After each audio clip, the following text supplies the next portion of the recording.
Eme lang.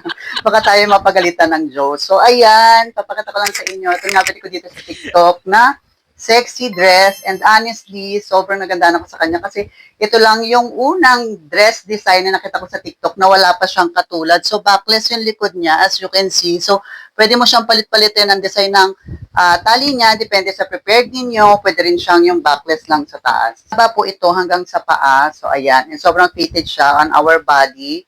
And backless yung likod niya. Pwede niya rin niyang i-adjust. Kaya kung medyo mas malaki yung size niya sa akin, ay kasyang-kasya pa rin po ito sa inyo. At garterize po yung kanyang mga tela and stretch din yung tela niya. We also have different colors ng dress. Meron silang black and red and other color na pwede ninyong pagpilian. At maniniwala ka ba na 178 pesos lang itong suot-suot ko ngayon? Ang ganda, di ba, pang summer? Sobrang mura nga lang nito. Talaga mapapabili ka ng kahit ilang kulay ang gusto mo. Ang lakas makamanika ng dress na ito. And yes, again, ito lang yung design na nakita ko sa TikTok na sila lang ang meron. So, if you would like this dress, ilalagay ko yung yellow basket dito sa baba. Bye-bye!